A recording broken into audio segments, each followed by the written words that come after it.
Chapter 6: Hunger of the Hollowed. They didn't speak as they left the lab chamber behind.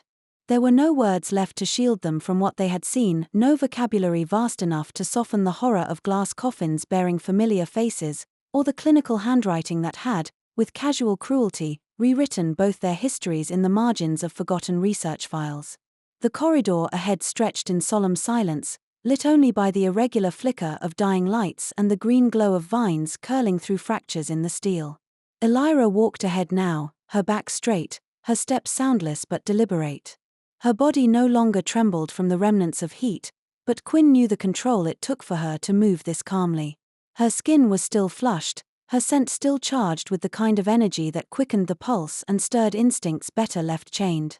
Whatever equilibrium she had found since the flare of her last cycle, it was fragile, woven from determination, not peace. Quinn remained behind her, watching not just her form but her restraint, and wondering at the magnitude of it. She had been engineered to survive, to adapt, to protect. And yet what frightened him most was not what she could do to others, but what she was capable of withholding from herself. That kind of restraint had to cost something. The roots beneath the corridor stirred faintly as he passed, brushing against the wheels of his rig as if in quiet recognition.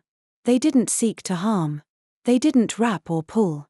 They only reached, as though searching for contact, something familiar to anchor their growth. Quinn no longer recoiled from them. Instead, he let his hand trail the edge of a broken pipe where moss had bloomed unnaturally fast, his fingers brushing it gently, a silent acknowledgement of the bond that now threaded through his blood and bone. When they finally reached the main atrium of the lower lab, the space opened before them like a hollowed cathedral. The ceiling stretched into shadow above, broken only by the fractured dome of glass that revealed the ashen sky beyond. Around them, abandoned consoles flickered dimly, some still humming with residual power. The center of the room was dominated by an elevated platform where cables and conduits hung like veins torn from a corpse. It was a place built for control of systems, of bodies, of futures. Elira stepped cautiously into the space, her eyes scanning every shadow. "This is where they monitored the experiments," she said. "Where they watched us, every wound, every reaction, every scream." Quinn could feel the ghosts here. Not spirits, but impressions, traces of terror soaked into the walls, echoing in the cold hush like whispers caught in dust. He rolled to the edge of the platform, peering at the console screen still glowing faintly beneath layers of grime. A sequence blinked across the surface, initiating gestation chamber 04. Error. Reboot aborted. This system was never shut down properly, he said. Whatever they were growing, it didn't finish. Elira looked over his shoulder, her brows drawn. Or it finished and got out. Before he could answer, the silence broke. It wasn't a scream or a snarl, it was worse. The sound rose from deep within the structure, a guttural resonance that vibrated in their bones. It was a sound that didn't belong to anything human, nor entirely beast. It echoed like hunger wearing flesh, and it came from below. Elira turned toward the sound, her shoulders already squared, fingers curling toward her blades. "There's something alive down there." Quinn swallowed against the sudden dryness in his throat. "You think it's one of the tier 2s? "No," she said softly. "It's worse." They didn't hesitate. There was no use in pretending they could ignore it, not here, not in a place where they both understood too well what happened when monsters were left alone in the dark. As they descended the metal ramp leading toward the lower sector, Quinn felt it again, that pull in his chest, the sensation like roots stretching toward water after a long drought. The closer they came to the sound, the more the walls seemed to shift around them. Vines split open the seams in the floor, some pulsing faintly with light, others curling in jagged shapes like claws held just shy of striking. The air was hotter now, moist and thick with the scent of rot. Not death, something stranger. Birth. And then, as they reached the base of the corridor, they saw him. Julian stood in the center of the chamber, arms outstretched, eyes wide and unblinking. Around him, 4 of his men were already dead, their bodies sprawled in a circle, torn open at the chest as though something had erupted from within. Blood had soaked the walls, and the vines, those familiar, living vines, twined through the corpses, threading through their throats and mouths as if feeding on the last remnants of what they had been. Julian didn't move when they entered. He stood as if held aloft by some unseen force, his boots barely touching the ground. His mouth moved, forming soundless words. "Elira," Quinn said urgently, "something's wrong with him." She drew her blades, stepping in front of Quinn. "His being controlled. By what?" She didn't have to answer.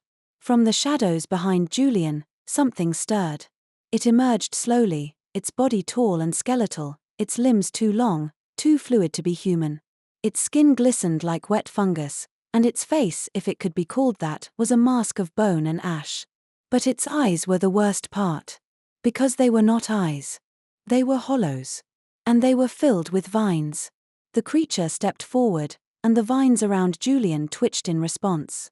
His body jerked violently, a ragdoll in the grip of something vast and unfeeling. Elira tensed, preparing to strike. But Quinn could not move. Because somewhere in the depths of his chest, the vines inside him responded not in fear, but in recognition. Whatever this thing was, it was not unknown to him. It was part of the same system. And it had come to claim what belonged to it. Julian's mouth moved in silent convulsions, as though he were trying to scream through water, or through something thicker, roots perhaps, or memory. His body remained half suspended by the vines that pulsed through his limbs like veins injected with sap instead of blood. The hollowed creature behind him loomed with an alien stillness, not poised for attack, but waiting, like a god that had already won and saw no reason to hurry. Elira advanced slowly, her blades lowered but her presence crackling with energy. Each step she took left faint indentations in the moss-soft floor, the heat of her body causing the vines around her to twitch with confusion. She radiated more than fury, she radiated defiance, an animal certainty that even in the presence of something ancient and inhuman, she was not prey. "Let him go," she commanded, her voice low and steady. The hollowed didn't answer in words. Instead, a ripple of motion traveled through the vine network along the floor, and Julian dropped to his knees with a wet, wrenching sound. He coughed violently, spewing blood and fragments of bark from his mouth, then collapsed onto his hands, retching and heaving as though he'd been filled with dirt. Elira reached for him instinctively, but Quinn held out a hand. "Wait," he said, his tone strained. "It's not done." The creature turned its eyeless face toward Quinn then, and the air around them shifted. Not with movement, but with awareness, an invisible thread drawn tight between Quinn's chest and the thing that wore vines like muscle and bone. He couldn't explain it, but the moment their gaze locked, he felt a sensation that was both intimate and violating. The hollowed did not just recognize him. It welcomed him. And he heard it, not as speech, but as memory whispered in his own voice. "You were made fertile with ruin. You carry the seed. You are one of us." Quinn shuddered, fighting the instinct to retreat, to reject the voice echoing in his head. But beneath that resistance, a small, horrible part of him didn't want to run. It wanted to understand. It wanted to belong to something that had shaped him, that knew him not as damaged or weak, but as part of a living system that reclaimed what the world discarded. "Elira," he said, not looking at her, "I think it's using him to get to me." "I won't let it," she said. She stepped forward and raised her blades again, her muscles taut, her body vibrating with the promise of violence. But before she could strike, the hollowed raised one elongated hand and the vines around her flared with sharpness. Thorns erupted from their tips like knives born from bark, coiling around her wrists and ankles with unnatural speed.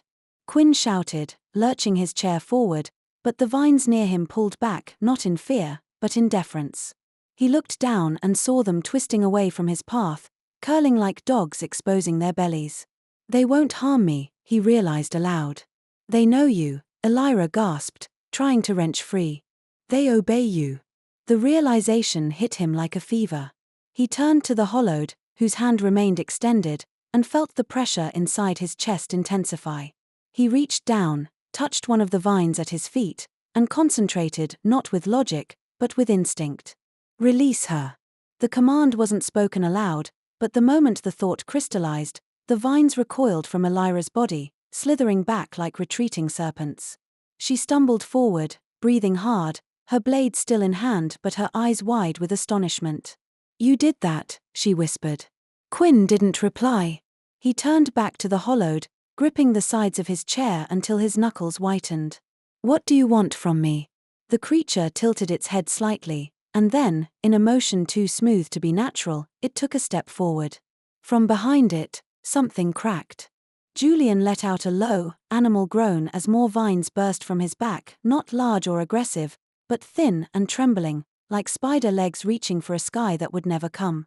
His body convulsed, and his eyes rolled back into his head. The vines weren't killing him. They were using him. Converting him. "Stop it!" Quinn shouted, pushing forward. The vines near Julian hesitated, flickering between motion and stillness, caught between the command of the hollowed and the rising presence Quinn could now feel blooming inside himself. It was like heat rising through soil, like something ancient buried in him now pressing to the surface with sharp, green insistence. Elira grabbed his shoulder. "If you draw too much power from it, you won't come back." "He's still my brother," Quinn said. "No," she replied, voice heavy. "He was. But what's using him now isn't." Quinn closed his eyes, trying to focus. He reached again, mentally, spiritually, into the roots beneath him. He didn't try to force them. Instead, he invited. He remembered the blood he'd spilled, the pain he'd endured, the soil that had soaked in his screams and made something of them. And the roots responded. They surged forward, not toward Julian, but toward the hollowed. They curled up its legs and across its arms, no longer passive but driven with new intent. The creature hissed, not in fear, but in resistance, and tried to command them away. But Quinn was stronger now. He tightened his grip on the wheels and shouted aloud, "Leave him." The vines obeyed. They tore backward, pulling the hollowed creature off balance and crashing it into the far wall. The sound of breaking glass and snapping roots filled the room, followed by the heavy fall of the creature's frame collapsing into a heap of its own body. Julian dropped to the floor, twitching. Elira rushed to him, checking his pulse, then pulling back with a grim expression. "He's alive, but barely." Quinn nodded, breathing hard. The vines began to recede, curling around his rig like a nest reformed after a storm. Elira turned to him and knelt beside his chair. "You didn't just stop it," she said. "You commanded it. You're part of this world now, Quinn, whether you wanted to be or not." He looked down at his hands, veins tinged faintly green beneath the skin. "I'm beginning to understand," he said. Her voice softened. "Does that scare you?" "Yes," he admitted. "But not as much as what I'd be if I did nothing." She leaned her forehead against his. "You're not becoming the monster," she whispered. "You're becoming the cure." Chapter 7, Ashfall Rising. The air outside the bunker had changed. As Quinn and Elira emerged through the gaping doorway of Netherspire's ruined mouth, the landscape that greeted them no longer felt like the familiar wasteland they had known. The ash still fell, light and persistent, coating every surface with its fine grey veil, but beneath it, the forest beyond the lab now stirred with unnatural rhythm. The trees moved faintly, though no wind pressed against them. Leaves twitched in unison, like they were breathing. The very earth beneath their feet seemed to pulse faintly, a slow and unsettling heartbeat buried in the roots. The world had begun to shift, and Quinn could feel it moving through him. He tightened his grip on the rig's levers as Elira scanned the tree line. Behind them, the remains of the hollowed creature smoldered faintly, its body already decomposing at an impossible rate. Green tendrils curled inward around the corpse like it had never been separate from the soil. The lab was closing itself, erasing evidence as if ashamed of its own legacy. Julian lay across the back of the scavenged cart, unconscious and pale, his body wrapped in torn fabric and the last of their clean gauze. Elira had done her best to remove the vines from his back, but something deeper remained, threaded through muscle and memory, impossible to extract without tearing away what little humanity he still had. "How far do you think we'll get before whatever controls him wakes up again?" Quinn asked, his voice strained from the climb. Elira didn't answer right away. Her eyes remained on the horizon where Ashfall City loomed in the distance, a crumbling sprawl of ruins half swallowed by mutated flora, home to desperate survivors and worse things still. "We'll make it to the outer ridge by nightfall if the ground holds," she said at last. "But we'll need shelter. You can't keep pushing that rig through thicket, and she nodded toward Julian, won't survive another shock." Quinn nodded. There's a collapsed highway near the edge of Ashfall. I've seen it from the rooftops. If we're lucky, the underpass will still be dry. They moved in silence for a time, navigating around shattered vehicles and broken skeletons of streetlights now overgrown with spore vines. Every step felt like an intrusion into a world that no longer belonged to people. Flowers bloomed with mouths lined in teeth. Insects moved in coordinated patterns across the cracked asphalt, their wings refracting iridescent light in unnatural patterns. Elira killed a few as they approached, quick slashes meant to clear the way, but even she looked unsettled. "This isn't the same ecosystem we escaped before," she muttered. "It's advancing faster." Quinn looked down at the soil beside his wheels. Beneath the ash, small sprouts had begun to appear, bright green and tinged with faint luminescence. "It's not just spreading," he said. "It's reacting." Elira glanced at him. "To you?" He nodded. "Maybe. Maybe to all of us. But I think I'm a catalyst. The Hollowed wanted to use me to accelerate whatever it was trying to birth. And now that it failed, they'll come again," he said. "Different ones. Bigger." They reached the edge of the city just before dusk. Ashfall rose before them like the carcass of a great beast, its ribs formed by rusted skyscrapers and its mouth a broken overpass where vehicles hung like teeth. The city had once been a place of life, humming with neon and chaos, but now it groaned with the weight of ghosts and green things. Elira scouted ahead, her form a whisper in the ash while Quinn waited in the shadow of an overturned truck. Julian stirred for the first time, his breath catching with a soft gasp. Quinn turned toward him quickly. "You're awake." Julian blinked slowly, his eyes glassy and unfocused. "Where?" His voice cracked. "Where are we?" "Out of the lab," Quinn said. "You've been unconscious for hours." Julian's hand twitched. "I saw it. The thing inside me. I couldn't stop it." "You weren't supposed to stop it," Quinn replied quietly. "You were just supposed to open the door." A long pause followed. Then Julian's eyes found his brother's, and for the first time in years, there was no arrogance or posturing behind them, only shame. "I didn't want to hurt you," he said. "Not again." "You didn't just hurt me," Quinn replied, his voice low but steady. "You left me behind. You made a choice that changed both of our lives. And now something else is trying to finish what you started." Julian closed his eyes. "I didn't know they'd use me." "They always use people like us," Quinn said, looking out toward the darkening skyline. "But I'm done being used." Elira returned soon after, signaling the path was clear. They moved quickly beneath the overpass, finding a sheltered pocket of space where roots had not yet burrowed. The hollow beneath the concrete was dry, partially reinforced by a collapsed truck trailer that shielded them from the sky. It wasn't secure, but it was hidden. As the last light faded, Elira kindled a small fire using an alcohol pack and flint, and they sat in silence as the flames licked shadows across the ruins' walls. Julian drifted in and out of sleep, groaning softly as his body continued to reject or embrace the invasion still coursing through him. Quinn leaned back against the stone, weary. "You should rest," Elira said, sitting beside him. "I can't," he murmured. "Every time I close my eyes, I feel it. The roots. The hunger in the soil. The way the world waits for me to decide whether I'm going to become something that controls it or something that heals it." She looked at him, her expression softening. "You don't have to choose tonight," she said. "Just stay here. With me. For now." Quinn didn't answer. But he didn't move away either.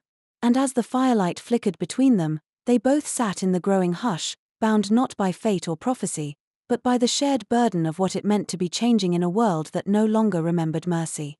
The night grew heavy around them, not just with the weight of ash that drifted ceaselessly from the bruised sky, but with a stillness that pressed in from every direction like breath held by a city waiting for the inevitable collapse.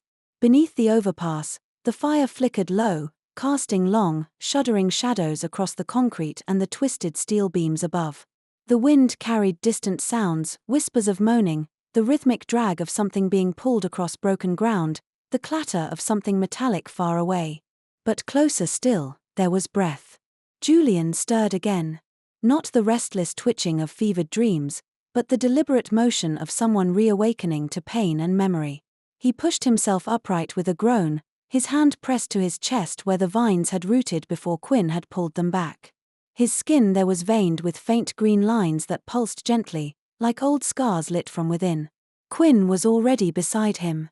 Elira, too, had risen to a crouch, her expression unreadable but alert. She had not drawn her blade, but her fingers hovered close to its hilt, poised not out of mistrust, but instinct. She had seen too many bodies move without consciousness. Julian's eyes opened slowly, glassy at first, then gradually sharpening into something more aware. And something more afraid. "It's still in me," he said, his voice hoarse. "I can feel it. Like I'm breathing with lungs that aren't mine." Quinn crouched beside him, close but not too close. "It didn't take you," he said. "Not fully. I stopped it before the hollowed bound your nervous system. But it left a mark." Julian turned his gaze toward his brother. There was no pretense left in him now, no charm, no cunning, no smirk behind his words. Just a bone-deep fear. "I don't know what I'll become." "Neither do I," Quinn said quietly. "But we decide what we do with what's left." Julian gave a bitter laugh that quickly turned into a wince. "Always so sure of yourself." "No," Quinn replied. "Not anymore." Elira shifted her weight but remained crouched, her eyes scanning the night beyond their shelter.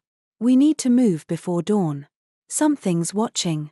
Julian raised his head, alert despite the exhaustion hollowing his face.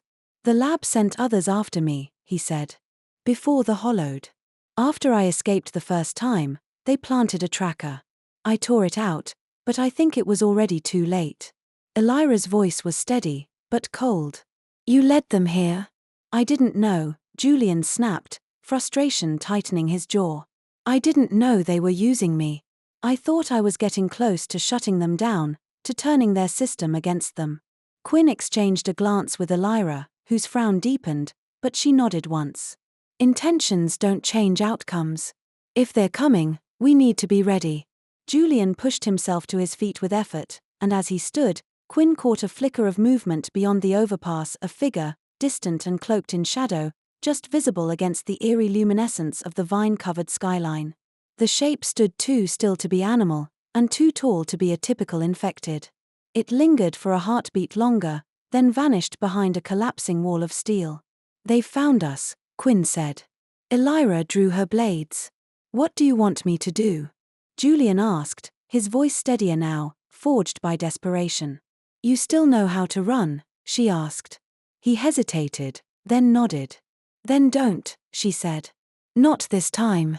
Quinn adjusted the control levers of his rig, his mind already racing through the terrain he'd studied weeks ago, the maze of underpasses, the sharp turns between fractured buildings, the hollowed-out gas station on the corner that might still have a roof. But the vines at his feet stirred as he moved, curling upward like curious children reaching for their parents' hand. "They respond faster now," Elira observed, not without concern.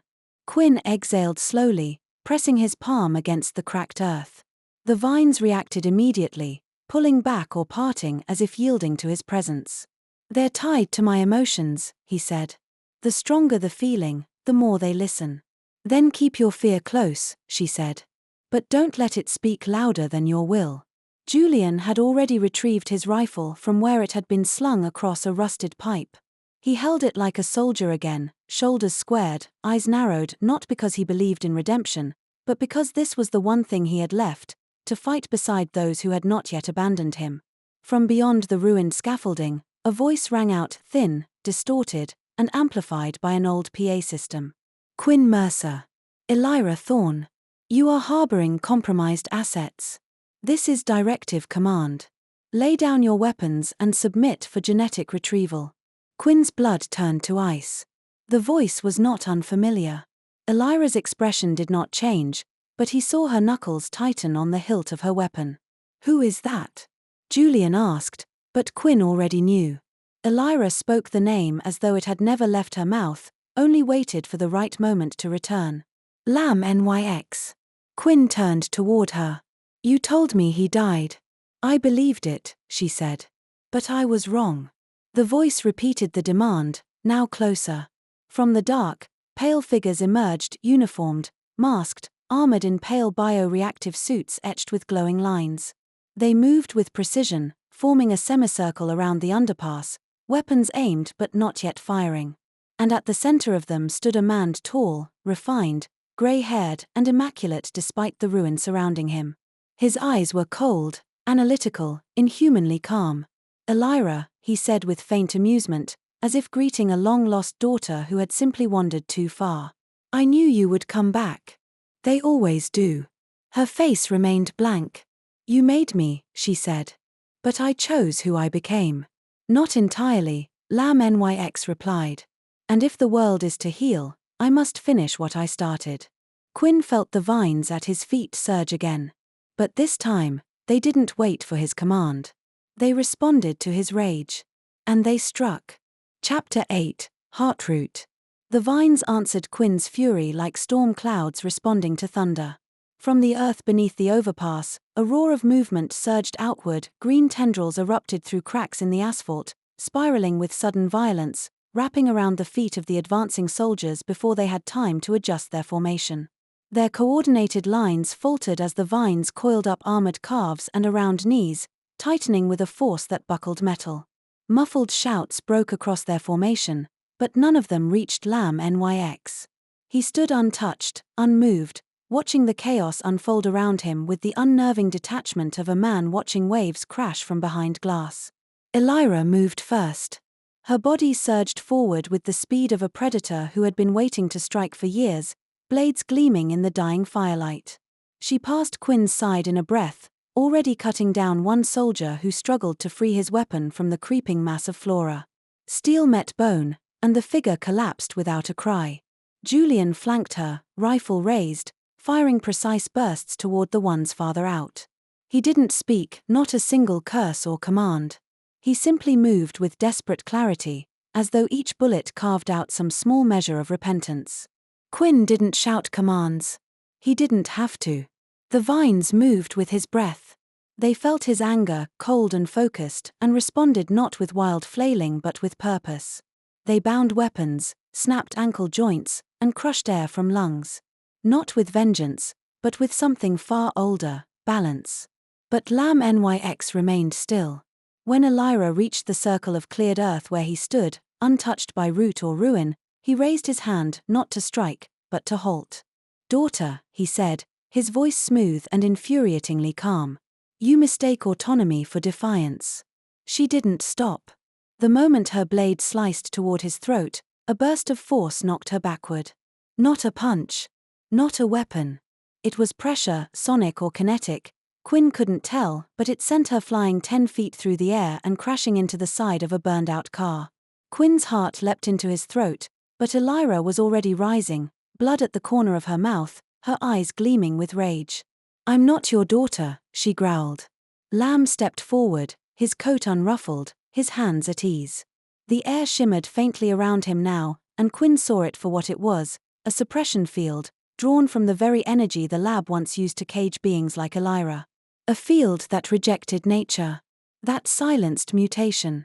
But not for long. Quinn pressed his hands into the soil beneath him, his fingertips brushing the threads of living roots just beneath the surface. He didn't speak, didn't force. He simply gave them what they needed, his grief, his fury, his need to protect. And the vines answered. They struck not from below this time, but from above, plunging down like whips from the overpass structure, wrapping around LamNYX's shoulders and arms. They twisted, coiled, constricted. For a breath, the man faltered. Then the field exploded outward. Quinn cried out as the pressure wave tore through the earth, ripping vines apart, sending Elira staggering and Julian to one knee.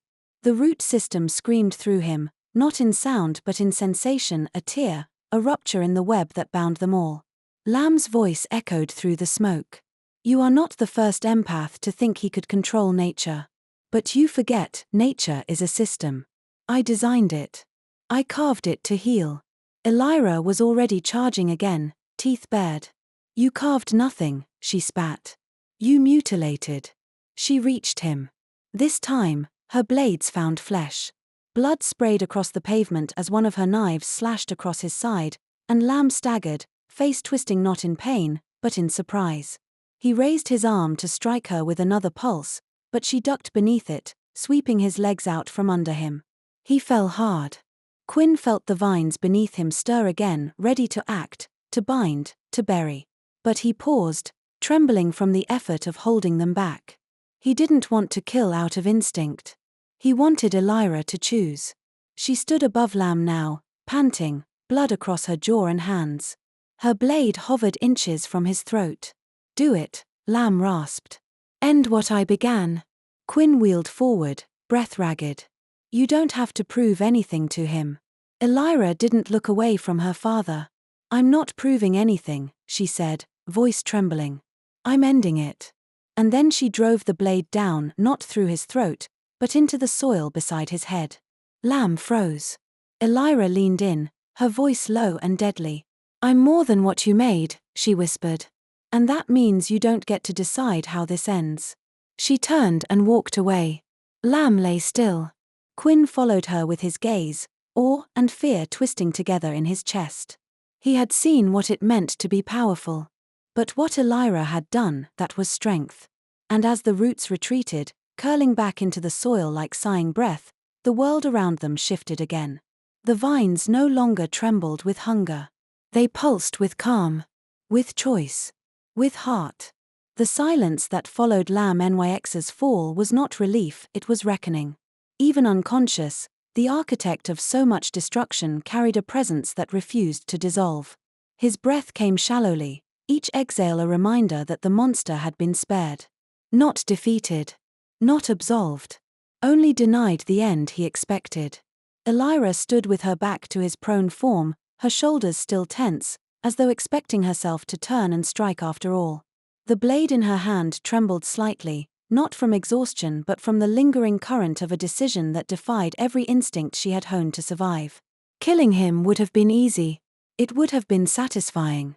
But she hadn't done it. And that refusal left behind something colder than anger. Quinn rolled toward her slowly, weaving between broken vines and the still forms of the incapacitated soldiers. Some were groaning now, the effects of the root bindings wearing off as the flora retracted. Others did not move at all. The ecosystem had chosen, and Quinn had not questioned it. "Elira," he said softly. She didn't respond at first. Her eyes were fixed on the distant city beyond the overpass, where the ashen skyline bled slowly into a crimson dusk. The horizon was painted in ruin, the buildings half swallowed by creeping green, and yet there was a strange kind of beauty to it, like the skeleton of a cathedral left behind by time. When she finally turned to face him, her expression was unreadable. Not cold. Not warm. Simply quiet. "He's not dead," she said, her voice low and even. "No," Quinn replied. "You made a different choice." Her eyes searched his, and for a moment he saw the flicker of uncertainty, like a child asking if they had done the wrong thing. "I didn't do it for him," she said. "I did it for me. Because I needed to know that I could stop myself." Quinn nodded slowly. "And now you do." Elira sheathed her blade and stepped toward him, her step steady but heavy. The weight she carried now was not the burden of violence, but of restraint. And in a world where killing was the first rule of survival, mercy came with its own kind of cost. Julian approached from the far end of the debris, limping slightly. His shirt was torn where the vines had marked him, the faint green glow along his spine still pulsing gently beneath his skin. He looked from Lamb to Elira, then to Quinn, his face hard to read. "I expected you to kill him," he said. "So did I," Elira murmured. Julian studied Lamb's unconscious body, the scientist's limbs twisted unnaturally from the earlier impact. "Then why spare him?" "Because vengeance doesn't end bloodlines," Elira said. "It extends them." She looked at Julian now, really looked at him, and Quinn saw something pass between them. Not trust. Not forgiveness. But understanding. Both of them had been shaped by hands that used people as tools. Both had tried to escape those blueprints. And both had nearly failed. Julian's jaw tightened. "We can't carry him forever." "We don't have to," Quinn said. "We're not his wardens. But we are his witnesses.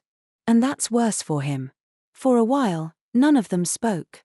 The sun had dipped further behind the shattered skyline, and the light that remained was cast in warm tones, unexpectedly gentle for such a grim place.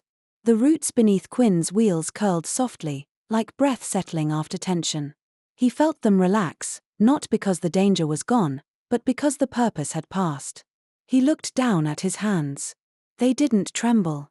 The green veins that had once frightened him now felt familiar, like extensions of thought rather than infection. The vines no longer clawed for control. They listened. They waited. "I can't tell if this is healing or evolution," he murmured. Elira sat down beside him, her body close but not leaning into his. She rested her arms on her knees and exhaled slowly. "Sometimes they're the same thing." He glanced at her. "And what are we now?" She didn't answer immediately. Instead, she reached for his hand and turned it over, examining the slight bioluminescence in the veins. Her fingers brushed the skin gently, not with scientific interest, but with something quieter, recognition, maybe. Or fear held tenderly. "You're the first thing that ever made me want to be human," she said at last. Her words struck harder than any confession he had expected. "Elira," he said, his voice low, "do you still feel the heat cycle?" She nodded once, her expression softening in a way that made her seem younger. "It's there. Distant. Like a tide pulled away from shore. It doesn't demand right now. It waits. And does it still hurt? Only when I forget that I'm not alone." He turned toward her more fully, his chest aching in a way no vine could explain. "You're not." She nodded again, then rested her head lightly against his shoulder. The contact was careful, measured, not instinctual like before, but chosen. Julian stood a few paces away, watching the sky. He didn't speak, but something in the way he stood, less rigid, less guarded, told Quinn that perhaps, for the first time in years, his brother was not planning to run. The fire had died down now. The wind moved through the city like a whisper, carrying the scent of moss, smoke, and something sweeter rising from the soil. And beneath it all, Quinn heard the roots again. But this time, they didn't call for hunger or power. They whispered something else. His name. Not as a command, but as a welcome. Chapter 9. The Blooming Threshold. The gates of Twin Haven rose like teeth from the earth, whitewashed, iron-welded, fortified with scavenged plating and faith. From a distance, the settlement looked like a miracle built atop the carcass of a failed world. Vines had been trimmed from its perimeter, solar panels reflected the ash-filtered sun, and the occasional figure walked the outer walls not like a prisoner, but a sentinel. Hope clung to this place with dogged persistence. But as they drew nearer, the air shifted. Quinn felt it before he saw it, something subtle humming beneath the surface of the ground, like roots curling back in hesitation. The flora around the path had been cut too cleanly, too recently, as if the ecosystem itself had been forcibly stilled. It wasn't natural. It was afraid. Beside him, Elira kept her eyes on the wall, her mouth drawn into a tight line. Her gait was strong, but her tension told him everything. She didn't trust this place. Not entirely. And not anymore. Julian pushed ahead slightly, his coat drawn tight around him, one hand resting on the makeshift sling that secured his rifle to his shoulder. He was recovering, slowly, but Quinn could still see the exhaustion dragging at his steps. Whatever the hollowed left inside him still pulsed beneath the skin, a half-claimed tether to something neither man nor virus had yet defined. The guards at the gate didn't raise their weapons when they approached. Instead, they stepped down from the platform and regarded the three of them with cautious recognition. One of them, a tall woman with a branded mark of Twin Haven's sigil across her collarbone, nodded toward Quinn. "We received word from the Ridgegate Channel," she said. "You're Mercer, right?" Quinn nodded, wheels creaking slightly beneath him. "And this is Elira Thorne." The woman's eyes flicked toward Elira, then to Julian. "We don't usually take in unknowns during a surge week, but our medics say you requested treatment." "We're not asking for charity," Elira said. "We're offering information." That earned a raised brow. Julian stepped forward, voice lower. "We know where LAM NYX was operating. We've seen what's forming underground, and it's not just the hollowed anymore. Something's changing faster than your defenses are evolving." The gate captain considered this for a long moment. Then she turned and gave a hand signal to someone behind the wall. Slowly, The gates creaked open. Twin Haven was not what Quinn expected. It had been years since he last saw it, once little more than a makeshift compound cobbled from old shipping containers and broken machinery. But it had grown. Buildings lined with scavenged tech and solar arrays towered like reimagined cities. Children ran between communal farms while sentries patrolled in pairs. There was structure here. Clean water. Order. But beneath the surface, beneath the concrete paths and rooftop gardens, Quinn sensed the tension. It clung to the corners of the air, thick with the scent of sanitized soil and nervous growth. Even the vines that had once claimed these ruins seemed to avoid the inner walls, their reach halted unnaturally, as though something here repelled them. Elira noticed too. Her hand brushed the side of a tree trunk that grew too straight, too unblemished. Her brow furrowed. "This place has been groomed," she said under her breath. "Pruned like a lab garden." They were escorted to the medical wing, an old museum building repurposed with curtain walls and triage rooms. Inside, everything gleamed too white. Too clinical. Quinn recognized the smell immediately, antiseptic laced with gene stabilizer vapor. It reminded him of Netherspire. A woman in a long white coat greeted them, her features sharp and symmetrical in a way that suggested enhancement. Her eyes scanned them quickly before landing on Elira. "You're the one exhibiting hybridized rejection symptoms," she said. "You've been stabilizing on your own." Elira crossed her arms. "Barely." The woman smiled with a kind of practiced ease. "Then you'll be pleased to know we've designed protocols for cases like yours. Voluntary, of course, but efficient." "Efficient," Quinn repeated, voice quiet. "What does that mean?" The woman turned her gaze on him, her smile never faltering. "Genomic quieting. We isolate the activated sequences causing mutation responses and suppress them with tailored RNA blockers. It won't remove her gifted traits. But it will stop the hormonal surges, the heat cycle, the instinctive aggression. It will make her more balanced." Quinn could feel Elira stiffen. "I'm not unbalanced," she said. "Of course not," the doctor replied, voice smooth. "But the world you've been surviving in trained your biology to react as if everything is a threat.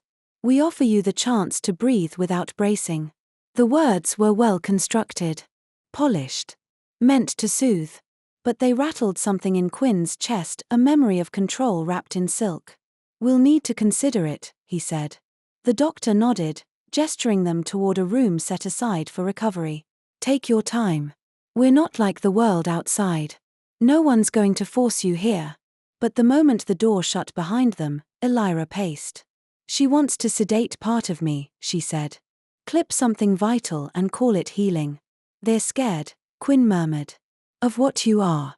Of what I'm becoming." Julian leaned against the wall, eyes closed. "Maybe we should be scared." "No," Quinn said.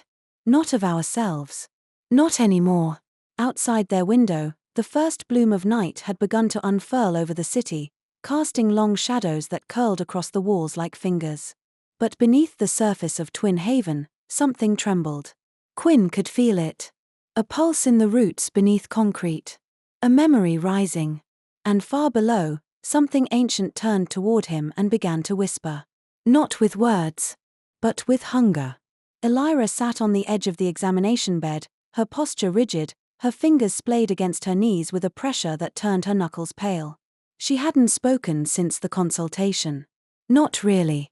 Not in the way Quinn had come to expect from her, a woman who usually filled silence with questions, observations, half-finished warnings. Now, she stared at the sterile wall across from her, as if trying to understand how anyone had convinced themselves this place was sanctuary. Outside the narrow window, the night had settled fully over Twin Haven. The lights along the wall cast long beams that sliced through the city like searchlights in a war zone.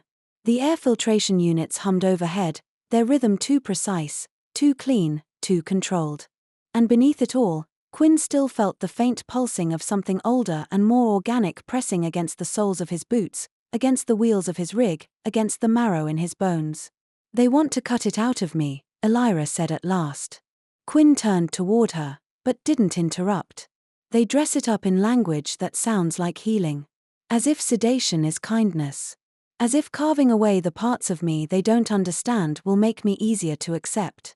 You don't have to let them, Quinn said, his voice soft but certain.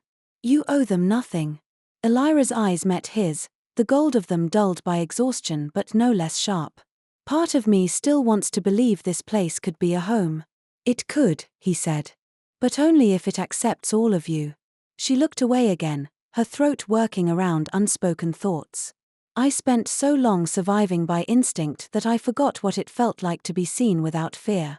And now, the moment I lower my defenses, they offer to fix me. Quinn wheeled closer, resting a hand over hers. You don't need fixing, Elira. You need freedom.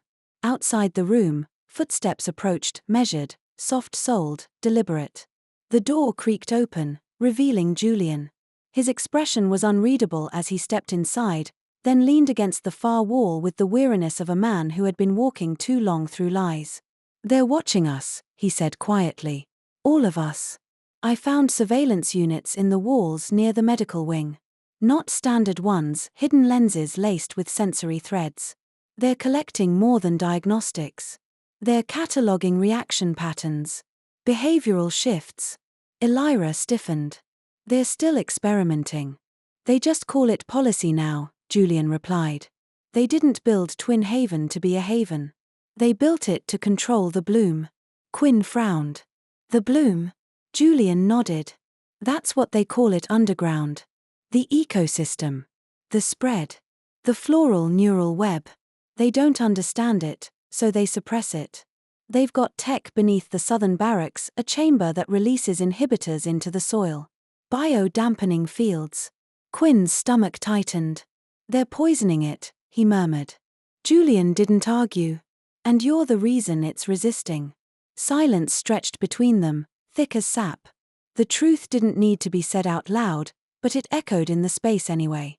Quinn had become a conduit, whether he wanted to or not. The vines reached for him. The earth shifted when he dreamed. Something deep and buried was no longer sleeping. Elira stood abruptly. Where's the chamber? Julian's jaw clenched. You don't want to go down there. I didn't ask if I wanted to, she said. I asked where.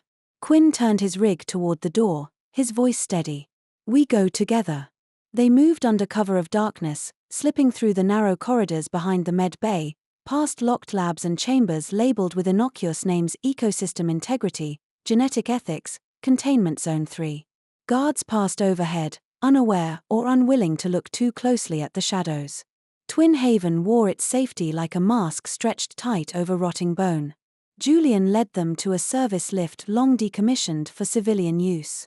Its inner workings groaned with age, but it descended slowly, 3 people and an unspoken history pressing downward into the earth.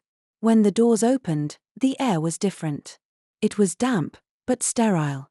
Not the humid breath of nature Quinn had grown accustomed to, but the chill of concrete and chemical suppression.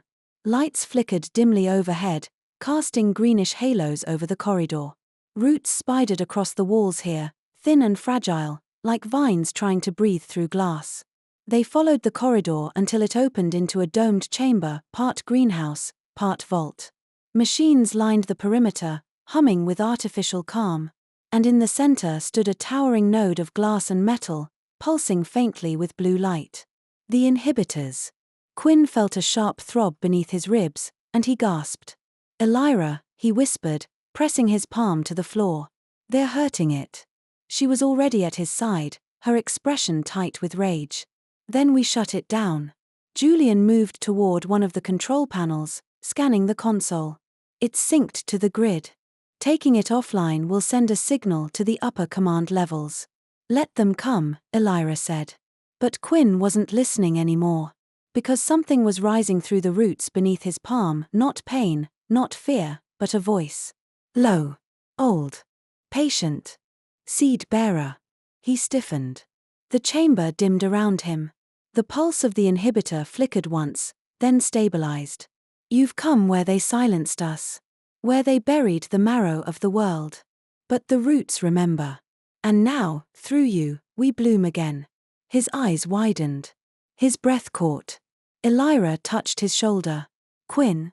He looked at her, his skin glowing faintly with the green light threading beneath his veins. "I can hear them," he said. "They're not just plants. They're memories. Every death, every seed, everything that was taken is still here. Beneath the stone."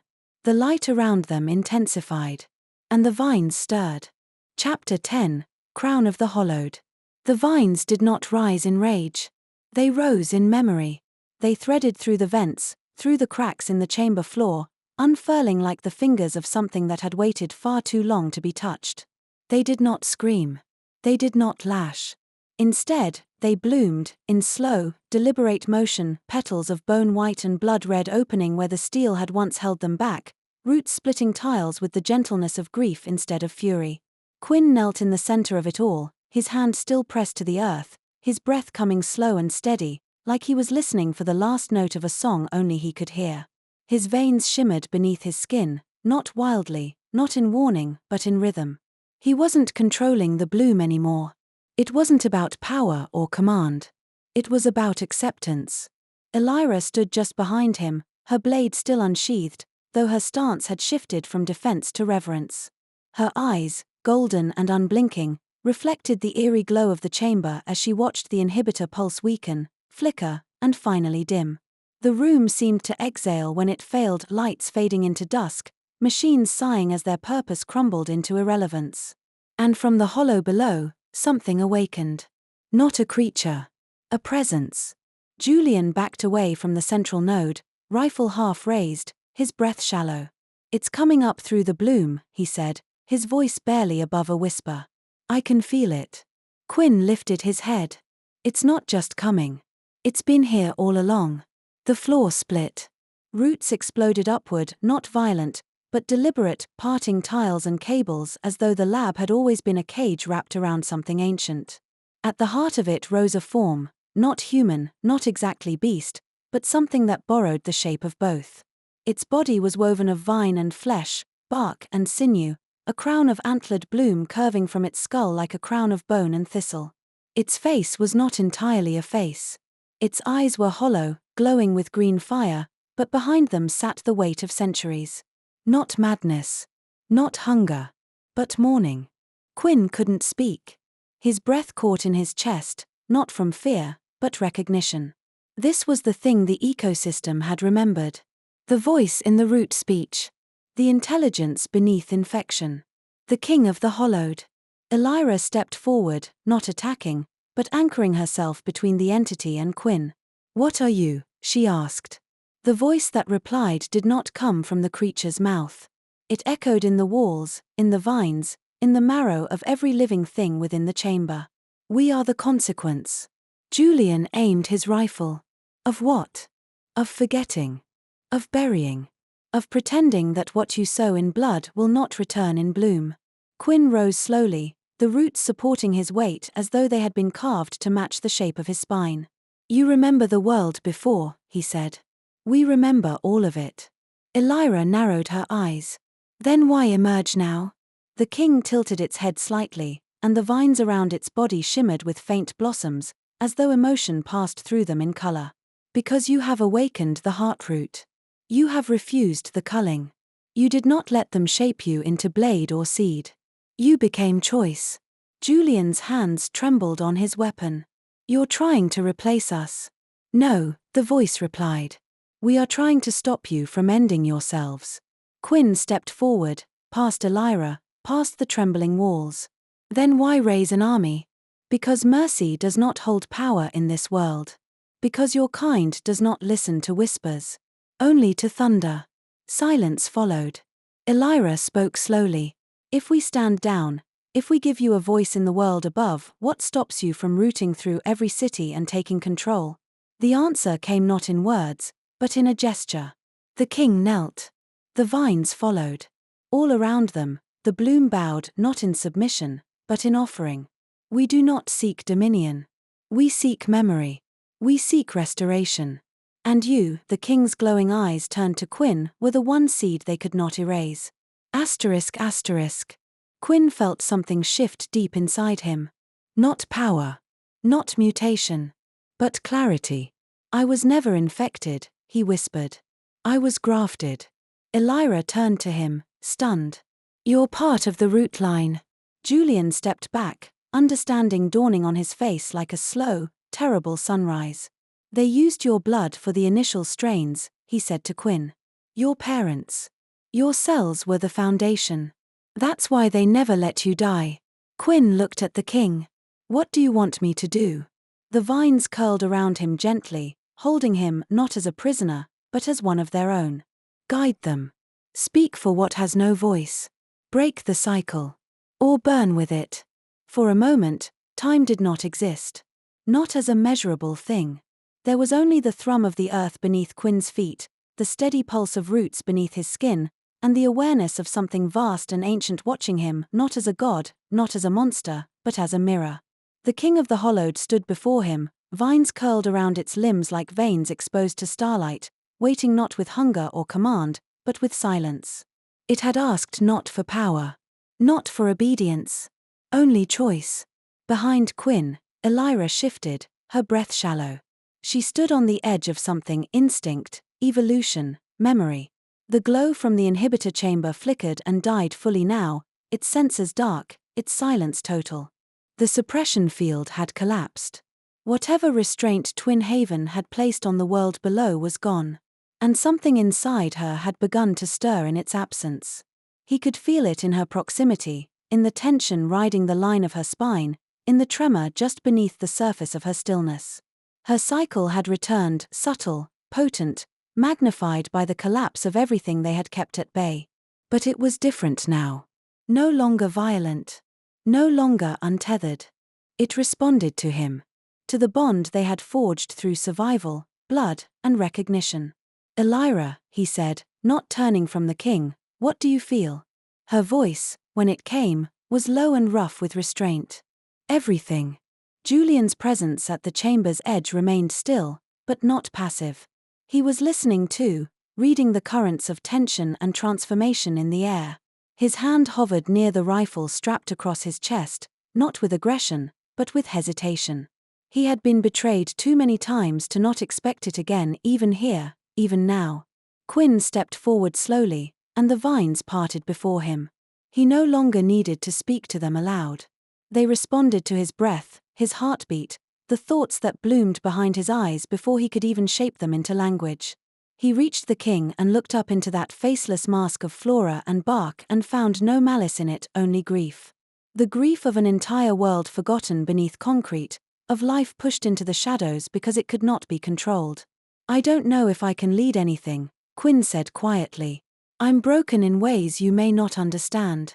Broken roots do not die, the king replied, the voice echoing not through air, but through bone. They divide. They become forests. Quinn closed his eyes and took a single breath. And in that breath, he felt everything. The memory of the hollowed who had tried to take his body and failed. The sorrow of the vines when they were burned at the Ridgegate border. The joy in the moss that clung to Elira's skin when she first kissed him in the dark. The rage when the lab had split his cells and used his blood as seedstock. And the tremble of hope now growing in the ruins around them. He opened his eyes. I won't become your weapon, he said. But I'll become your voice. The world above doesn't need another king. It needs roots that reach. Then we will reach through you. The king knelt again. Not in defeat. Not in submission. But in release. It began to collapse, slowly, its body unraveling, vines peeling away from its form, blooming once more as it scattered into the soil like dandelion spores on the wind. It returned to the bloom, to the memory, to the thing it had always been, not singular, but collective. The ground beneath Quinn glowed briefly, then dimmed, and the chamber was left quiet except for the soft breath of leaves and the hum of something new awakening far below. Quinn turned. Elira met his gaze, the strain in her limbs barely visible now, though her skin shimmered with faint heat.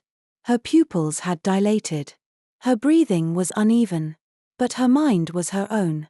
You didn't surrender to it, she said, voice laced with awe and fear. You let it see you. I think, he said, stepping toward her, that's all it ever wanted. He stopped before her. She didn't flinch. I'm not afraid of the parts of you that shift, he said. I'm afraid of a world that keeps trying to bury what it doesn't understand. She smiled then, tired, radiant, real. I'm still afraid I'll hurt you, she admitted. I'm stronger than I look. I know. Her fingers reached for his hand. You're the reason I want to stay human. He took her hand gently, their palms warm where they touched. He did not pull her in. He did not claim. He simply stood with her, rooted in the choice. Julian exhaled behind them. Then we'd better get back to the surface, he said. Because I think your vines just woke the whole city.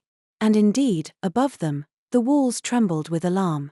The roots had begun to climb through cracks in the ceiling. Not violently. Not in destruction. In return. Twin Haven's foundations would never be the same again. As they ascended, the lift carrying them upward through layers of ruin and history, Quinn knew that whatever came next would not be easy. But it would be real. They had chosen not control. Not denial. But coexistence. And from that, something beautiful could bloom. Even in ash. Even in them.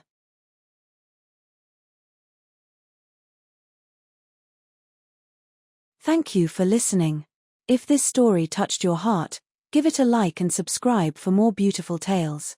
Tap the next thumbnail to continue your journey.